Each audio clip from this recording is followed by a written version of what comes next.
ഉറിയിൽ നിന്നും ബൽറാം നുരങ്ങാട് കൂടി ചേരുന്നുണ്ട്. ബൽറാം, ഉറിയിലെ സാഹചര്യം എങ്ങനെയാണ്? നേരത്തെ നമ്മൾ അവിടെ തകർന്ന വീടുകളുടെയും പൊട്ടിവീണ ഷെല്ലുകളുടെയും അവശിഷ്ടങ്ങളൊക്കെ ധാരാളമായി തന്നെ കാണുന്നുണ്ടായിരുന്നു. ഉറിയിൽ ഇപ്പോഴത്തെ അവസ്ഥ എന്താണ്? അവിടുത്തെ ആളുകളുടെ മനോനില എങ്ങനെയാണ് ബൽറാം?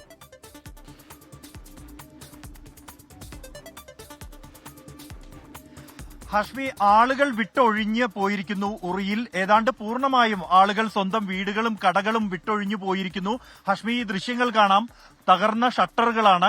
ഇവിടെ ഒരു കട ഉണ്ടായിരുന്നു എന്ന് നമുക്ക് പറയാം. അതുപോലെയാണ് അവസ്ഥ ഇപ്പോൾ ഉറി മേഖലയിൽ. ഏതാണ്ട് ഈ പ്രദേശത്തുണ്ടായിരുന്ന കടകൾ പൂർണ്ണമായും തകർക്കുന്ന രീതിയിൽ ഏതാണ്ട് 5 കടകളോളം തകർത്ത നിലയിലാണ്. നമുക്ക് ഇതൊരു ചാമ്പൽ കൂമ്പാരമായി മാറിയിരിക്കുന്നു. ഈ പ്രദേശം കുറെ തകര ഷീറ്റുകൾ മാത്രം അവശേഷിക്കുന്നു. ഇപ്പോഴും പുകഞ്ഞുകൊണ്ടിരിക്കുകയാണ് പാകിസ്ഥാൻ ഇന്നലെ രാത്രി നടത്തിയ ഷെല്ലാക്രമണത്തിൽ. ഇന്നലെ രാത്രി 7:30 അതായത് ഈ മേഖലയിൽ ഇരുട്ട് വീണു തുടങ്ങുന്നത് 7:30 രാത്രി. ആ സമയം മുതൽ പാകിസ്ഥാൻ ആക്രമണം നടത്തുകയാണ് ഈ മേഖലയിലേക്ക്. നമുക്ക് ദൃശ്യങ്ങളിൽ കാണാം ഹഷ്മി. ഇപ്പോൾ കാണുന്ന ആ വീടിന്റെ മുകൾ വശത്തുള്ള മലമുകളിലാണ് LOC മേഖല സ്ഥിതി ചെയ്യുന്നത്, പാകിസ്ഥാൻ മേഖല സ്ഥിതി ചെയ്യുന്നത്. ആ മേഖലയിൽ നിന്നാണ് ഇവിടേക്ക് ഇത്തരത്തിലുള്ള ഷെല്ലുകൾ പായിച്ചിരിക്കുന്നത്. അത് കൃത്യമായി തന്നെ അവർക്ക് മനസ്സിലാക്കാൻ കഴിയും. ഇവിടെ കടകളും വീടുകളും മാത്രമുള്ള ഒരു പ്രദേശമാണ്, മറ്റ് ചുറ്റുപാടുകളും വനമേഖലയാണ്. അതുകൊണ്ട് തന്നെ ഇവിടെ വീടുകളാണ്, ആൾതാമസമുള്ള മേഖലയാണ്, ഗ്രാമീണരാണെന്ന് തിരിച്ചറിഞ്ഞ് ആ ലക്ഷ്യത്തിലേക്ക് പരമാവധി ആൾനാശം ഉണ്ടാക്കാൻ ലക്ഷ്യം വെച്ച് തന്നെയാണ് ഇത്തരത്തിൽ ആക്രമണം നടത്തിയത്. സമീപത്തുള്ള കടകളും സമാനം തന്നെയാണ് ദൃശ്യങ്ങൾ. ഹഷ്മി, ഇവിടേക്ക് വരും വഴി, ഉറി ടൗണിലേക്ക് എത്തും വഴി നമ്മൾ കാണുന്ന ദൃശ്യങ്ങൾ എന്നുള്ളത് അതീവം നമ്മളെ വേദനിപ്പിക്കുന്ന ദൃശ്യങ്ങളാണ്. ആളുകൾ, ഗ്രാമവാസികളായ ആളുകൾ, കുഞ്ഞുങ്ങൾ, പിഞ്ചു കുഞ്ഞുങ്ങൾ, കൈക്കുഞ്ഞുങ്ങളും ആയി ഓടുകയാണ്. ജീവൻ രക്ഷിക്കാനായി ഓടുന്ന ദൃശ്യങ്ങളാണ് നമ്മൾ കണ്ടത്. അത് ഒരിക്കൽ കണ്ടാൽ അവരോട് സംസാരിക്കാൻ പോലും നമുക്ക് വാക്കുകൾ ലഭിക്കാത്ത അത്രയും ദയനീയമായ കാഴ്ചകളാണ്. നമ്മളിപ്പോ ഏതാണ്ട് 1.5 കിലോമീറ്റർ മുമ്പാണ് ഒരു കുടുംബം, 2 കുഞ്ഞുങ്ങളും ആയി ഒരു കുടുംബം പോകുന്നു. ഒരു കൈക്കുഞ്ഞും മറ്റൊരു ചെറിയ കുഞ്ഞുമായി അവർ കമ്പിളി പുതപ്പുകളുമായി ഓടുന്ന ദൃശ്യങ്ങളാണ് നമ്മൾ കണ്ടത്. സമാനമായ കാഴ്ചകൾ ഈ ഉറി മേഖലയിൽ എല്ലായിടത്തും തന്നെ കാണാം.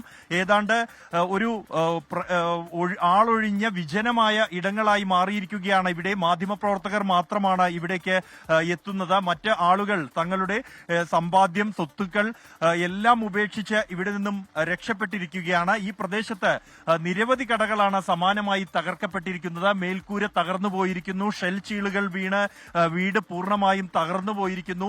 കത്തിപ്പോയ വീടുകൾ, അത്തരത്തിലുള്ള നിരവധി ദൃശ്യങ്ങളാണ് നമുക്ക് കാണാം ഹഷ്മി. ഈ ദൃശ്യങ്ങളിൽ ഇവിടെ ഒരു JCB പ്രവർത്തിച്ചിരുന്നു. ഇവിടെ സാധാരണയായി തൊട്ട് മുകൾ വശത്ത് ഈ റോഡ് മണ്ണിടിച്ചിലുണ്ടാകുന്ന സ്ഥലമാണ്. അതുകൊണ്ട് തന്നെ അത് വൃത്തിയാക്കുന്നതിനായി ഒരു JCB നിർത്തിയിട്ടിരുന്നു. അതിന്റെ ചില്ലുകളാണ് ഈ തകർന്നു കിടക്കുന്നത്.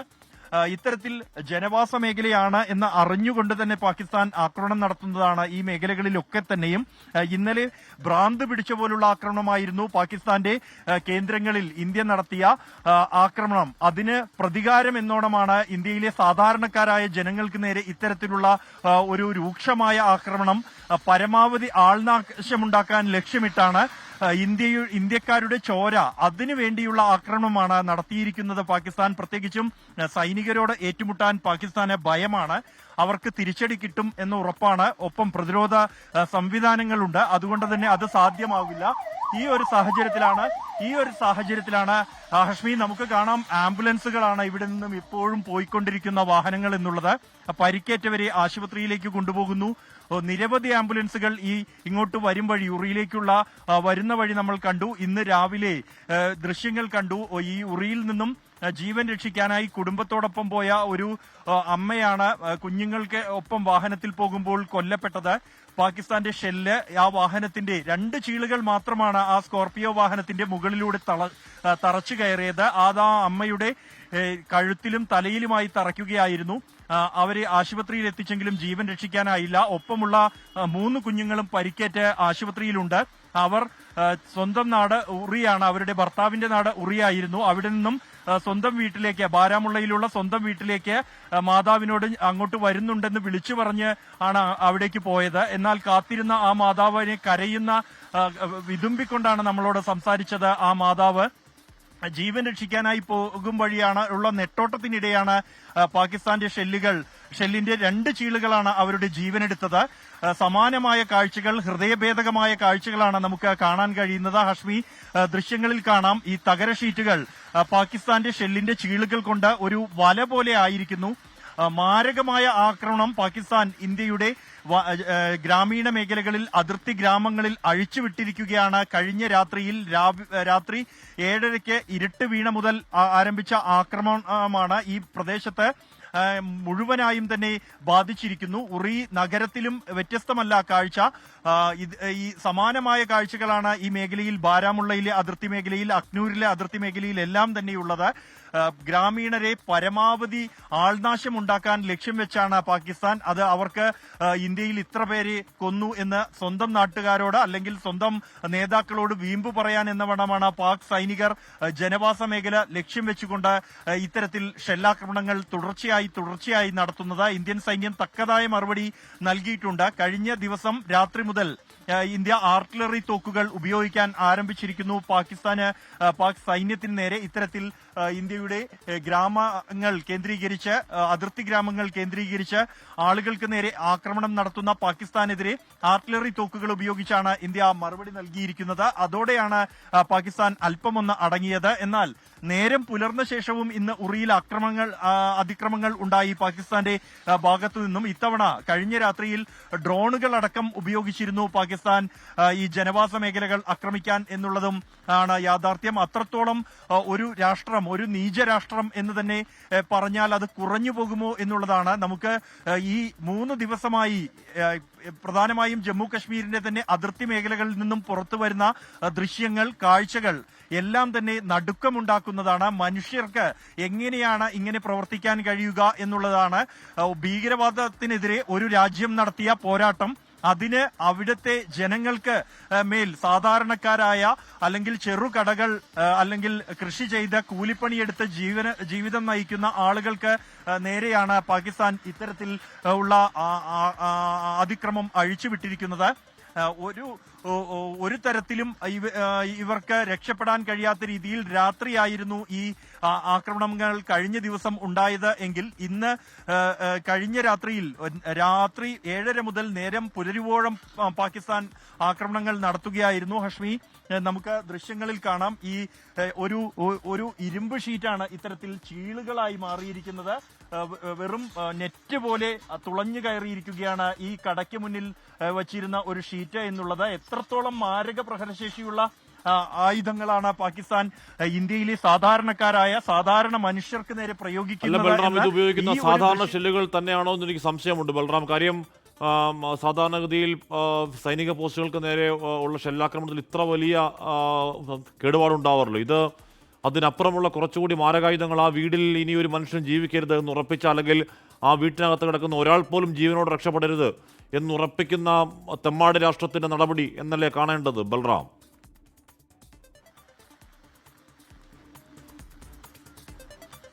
ഹഷ്മി, ആ തെമ്മാടി രാഷ്ട്രം എന്ന വാക്ക് നമുക്ക് പലതവണ ആവർത്തിക്കേണ്ടി വരുന്നു. പാകിസ്ഥാന്റെ ഇന്ത്യൻ അതിർത്തി ഗ്രാമങ്ങളിലുള്ള ഈ ഒരു നടപടിയെ കുറിച്ച് പറയുമ്പോൾ ഇന്ത്യക്കാരായ ആളുകളുടെ ജീവൻ എടുക്കുക എന്ന ഒറ്റ ലക്ഷ്യമാണ് പാകിസ്ഥാനുള്ളത്. മറിച്ച് അവരുടെ പ്രതിരോധിക്കാനല്ല, അവർക്ക് ഒന്നിനുമല്ല, സ്വയം രക്ഷപ്പെടാനല്ല, അല്ലെങ്കിൽ ശത്രുവിനെ ആക്രമിക്കാനല്ല. ഇന്ത്യയിലെ ഈ അതിർത്തി ഗ്രാമങ്ങളിലുള്ള സാധാരണ ജനങ്ങളോട്, സാധാരണ കൂലിവേല ചെയ്ത് ജീവിക്കുന്നവരോട്, ചെറിയ കടകൾ നയിച്ച് ജീവിക്കുന്നവരോട്, അവരോട് എന്ത് ശത്രുതയാണ് ഒരു അയൽ രാജ്യത്തിന്, അതൊരു ശത്രു രാജ്യമാണെങ്കിൽ പോലും ഇവരോട് തോന്നേണ്ടത്? ഇത്തരത്തിൽ മനുഷ്യത്വത്തിന്റെ കണിക പോലും ഇല്ലാത്ത നടപടിയാണ് ഈ അതിർത്തിയിലെ സാധാരണക്കാരായ ജനങ്ങളുടെ ജനവാസ മേഖലയ്ക്ക് നേരെ നടത്തുന്ന ആക്രമണത്തിലൂടെ അവരെ കൊലപ്പെടുത്തുക, ജീവൻ എടുക്കുക എന്ന ഒറ്റ ലക്ഷ്യത്തിലാണ് പാകിസ്ഥാൻ ഈ ഒരു അതിക്രമങ്ങളെല്ലാം ചെയ്തു കൂട്ടുന്നത് എന്ന് വ്യക്തമാണ്.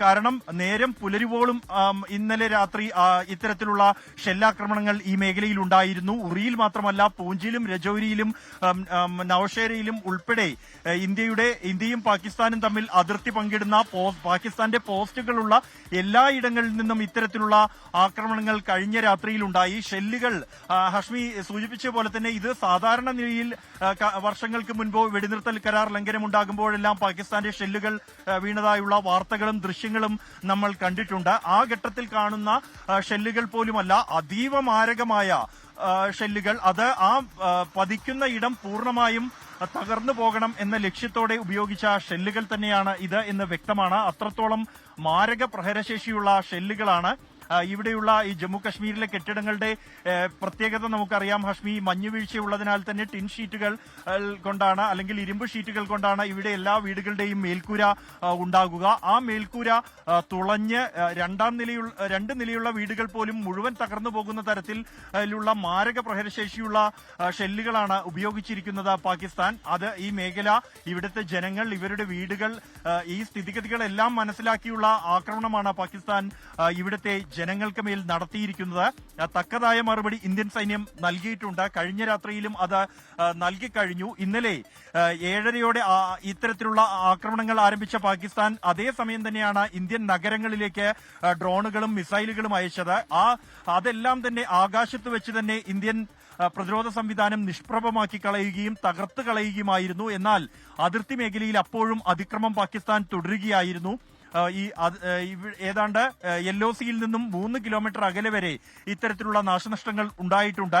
വലിയ തോതിലുള്ള നാശനഷ്ടം, അത് സ്വത്തുക്കൾ നശിപ്പിക്കുക എന്ന് തന്നെയാണ് ലക്ഷ്യം വെച്ചിരിക്കുന്നത്. അല്ലെങ്കിൽ കൃത്യമായ ഇന്ത്യൻ സംവിധാനങ്ങൾ അല്ലെങ്കിൽ പ്രാദേശിക ഭരണകൂടത്തിന്റെ അടക്കമുള്ള ഇടപെടലിൽ ഇവിടെയുണ്ടായിരുന്ന ആളുകളെ സുരക്ഷിത ഇടങ്ങളിലേക്ക് മാറ്റാൻ കഴിഞ്ഞതുകൊണ്ടാണ് ഒരുപാട് ജീവൻ കഴിഞ്ഞ 2 രാത്രികളിൽ നമുക്ക് രക്ഷിക്കാൻ കഴിഞ്ഞത്. ആദ്യ രാത്രിയിൽ 16 ജീവനാണ് പൂഞ്ചിൽ മാത്രം നഷ്ടപ്പെട്ടത്. 59 പേർ പരിക്കേറ്റ് ഇപ്പോഴും ആശുപത്രിയിൽ കഴിയുകയാണ്.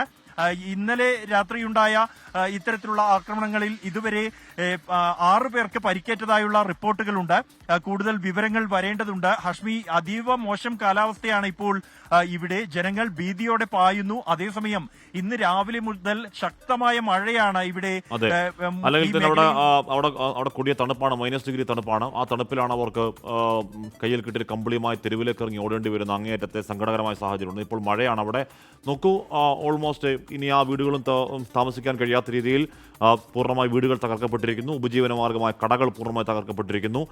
ആളുകളെ കൊല്ലുന്നു. സ്ത്രീകളെന്ന് കുട്ടികളൊന്നും നോക്കാതെ ആളുകളെ ഈ പാകിസ്ഥാൻ എന്ന് പറയുന്ന ഈ റോഗ് നേഷൻ, ഈ തെമ്മാടി രാഷ്ട്രം, ഈ ഗൂണ്ടാ രാഷ്ട്രം കൊന്നൊടുക്കുന്നു. ഇത് ഏതെങ്കിലും തരത്തിൽ അബദ്ധത്തിൽ സംഭവിക്കുന്നതല്ല എന്ന് 100% ഉറപ്പായി നമുക്ക് പറയാം. കാരണം അവർക്കറിയാം ഇന്ത്യയുടെ പട്ടാള പോസ്റ്റുകൾ എത്ര അകലെയാണെന്ന് അറിയാം. അതിൻ്റെ നേരത്തെ നമ്മുടെ ചർച്ചയിൽ കേണൽ എസ് ഡിന്നി ആണെന്ന് തോന്നുന്നു പറഞ്ഞതുപോലെ അവർ അതിൻ്റെ ദൂരപരിധി നീട്ടിവെച്ച് അപ്പുറത്തേക്കുള്ള ജനവാസ മേഖലകളിലേക്ക് കനത്ത ഷെല്ലിൽ ആൾക്കാരെ കൊന്നൊടുക്കുന്നതിൻ്റെ കാഴ്ചകളാണ് നമ്മൾ കഴിഞ്ഞ രാത്രി കണ്ടത്. അതിൻ്റെ അവശിഷ്ടങ്ങൾ അവിടെ കിടക്കുകയാണ്.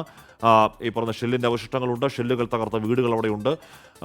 ഇതിനൊക്കെ ആ രാജ്യം മറുപടി പറയാതെ പോകില്ല എന്ന കാര്യത്തിലൊരു തർക്കം അക്കാര്യത്തിൽ വേണ്ട. ഇനിയും പ്രകോപനം തുടർന്നാൽ